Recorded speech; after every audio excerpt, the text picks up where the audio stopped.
José Miguel caminhava pela estrada rural como fazia todas as manhãs há 15 anos, desde que se aposentara da fábrica de tecidos. Aos 72 anos, aquela rotina matinal era seu momento de paz, respirando o ar puro do campo e observando a natureza despertar. A estrada de terra batida serpenteava entre colinas verdes, raramente visitada por veículos, exceto pelos moradores locais. Naquela manhã de terça-feira, algo diferente chamou sua atenção no horizonte. Um objeto escuro contrastava com a paisagem familiar, parado no meio da via.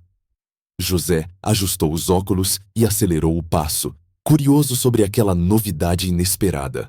Conforme se aproximava, a silhueta revelou-se um sedã preto, aparentemente abandonado há algumas horas. O veículo estava estacionado de forma estranha, ligeiramente inclinado para a direita, como se tivesse sido deixado às pressas. As portas estavam fechadas, mas José notou que as janelas do motorista e do passageiro estavam abertas, permitindo que a brisa matinal circulasse pelo interior. O carro parecia em bom estado, sem sinais óbvios de danos ou acidentes. Intrigado, o idoso se aproximou cautelosamente, seus instintos aguçados pela estranheza da situação. Algo não estava certo ali.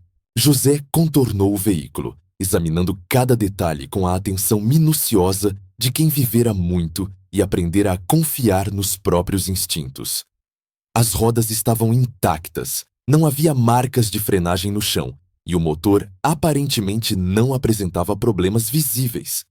O tanque de combustível parecia cheio, pois não havia cheiro de gasolina no ar. Placa do carro era de um estado vizinho, sugerindo que o proprietário havia viajado uma distância considerável. José franziu a testa, tentando entender por que alguém simplesmente abandonaria um veículo em perfeitas condições. A resposta, ele sentia, estava próxima. Foi então que algo branco tremulando no retrovisor chamou sua atenção. Um pequeno papel estava cuidadosamente dobrado e preso ao espelho, balançando suavemente com o vento. José hesitou por um momento, questionando se deveria mexer em algo que claramente não lhe pertencia. Sua consciência, porém, pesava mais que a curiosidade. E se fosse um pedido de ajuda? E se alguém estivesse em perigo?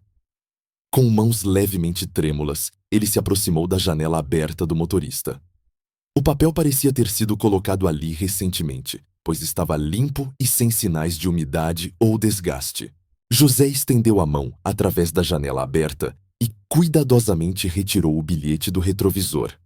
Suas mãos, marcadas pelos anos de trabalho árduo, tremeram ligeiramente enquanto desdobrava o papel. A caligrafia era feminina, delicada, mas apressada, como se tivesse sido escrita sob pressão ou em estado de urgência. As palavras estavam em português, escritas com caneta azul, e a tinta ainda parecia fresca. José ajustou novamente os óculos, preparando-se para ler o conteúdo que mudaria completamente o rumo de sua manhã tranquila. O coração batia mais forte, antecipando algo que sua experiência de vida dizia que seria significativo. Se você está lendo isto, significa que consegui deixar o carro aqui a tempo.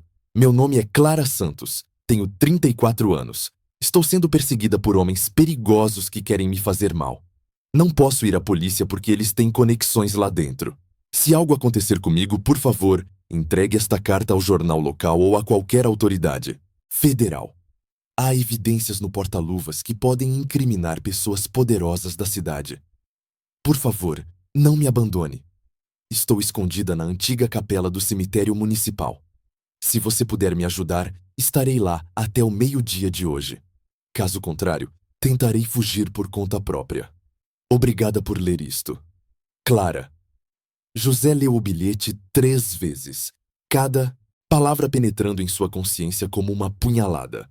As mãos do idoso tremiam incontrolavelmente agora, não apenas pela idade, mas pelo choque do que acabara de descobrir. Aquela não era uma brincadeira ou um engano. A letra apressada, o desespero palpável nas palavras, tudo indicava uma situação genuína de perigo. José olhou ao redor da estrada deserta, como se esperasse ver os perseguidores de Clara surgindo do nada. O silêncio da manhã, que antes lhe trazia paz, agora parecia ameaçador.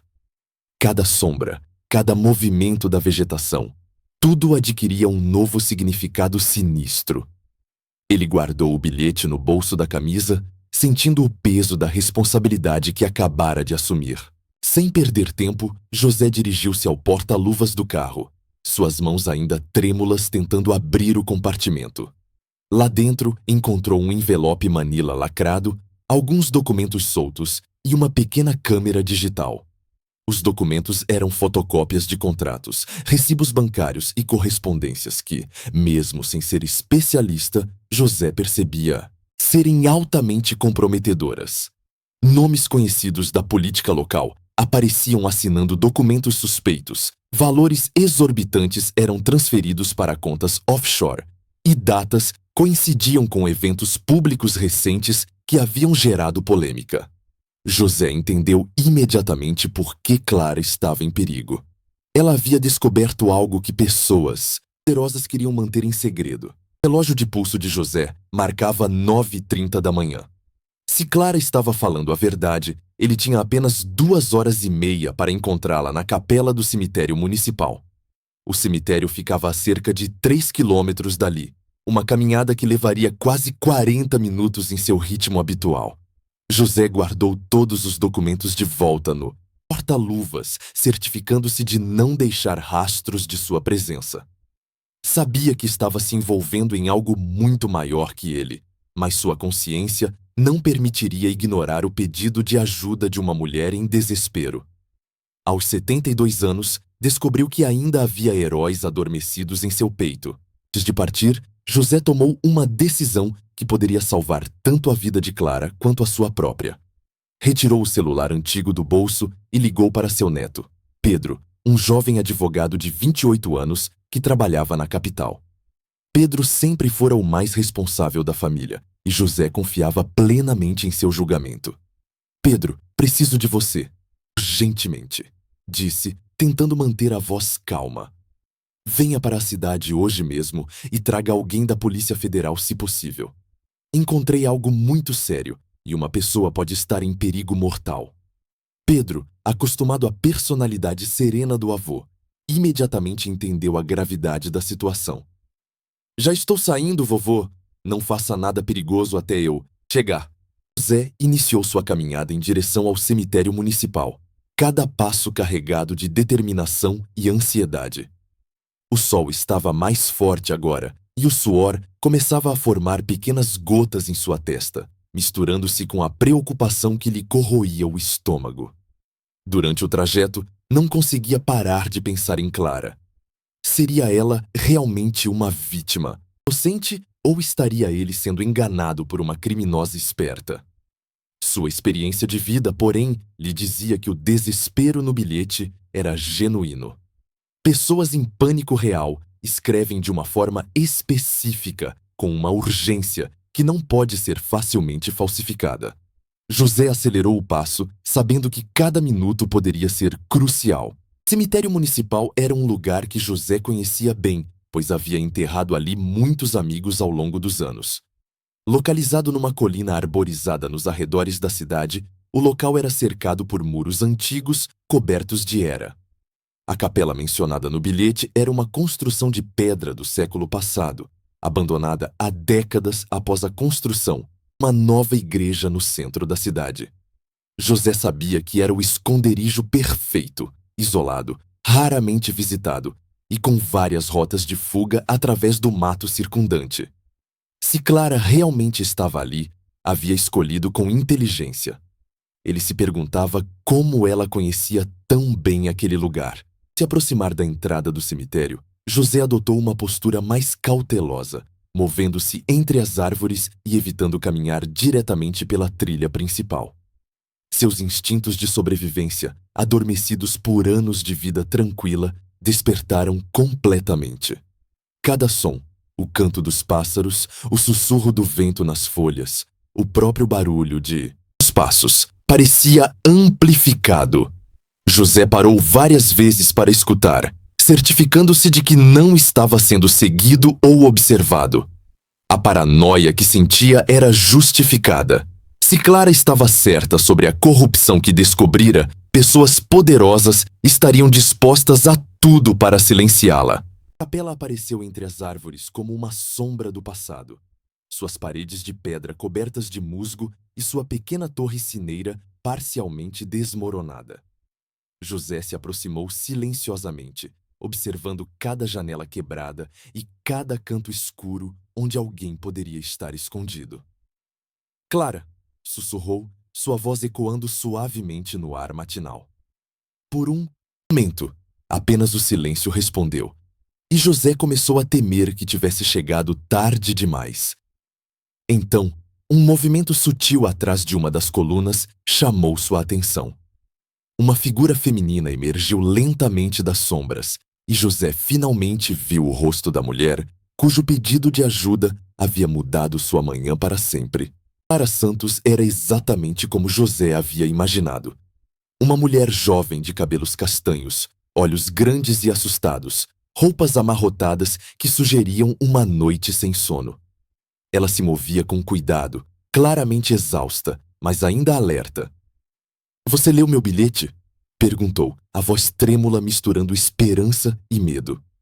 José acenou com a cabeça, tirando o papel do bolso e mostrando-o para ela. "Encontrei seu carro na estrada. Vim assim que pude e já chamei ajuda. Meu neto é advogado e está trazendo pessoas da Polícia Federal." Os olhos de Clara se encheram de lágrimas. De alívio, exaustão e talvez pela primeira vez em dias, uma pequena centelha de esperança de que poderia sair viva. "De então estou me escondendo." Clara desabou em lágrimas. Todos os dias de terror e fuga, finalmente cobrando seu preço emocional.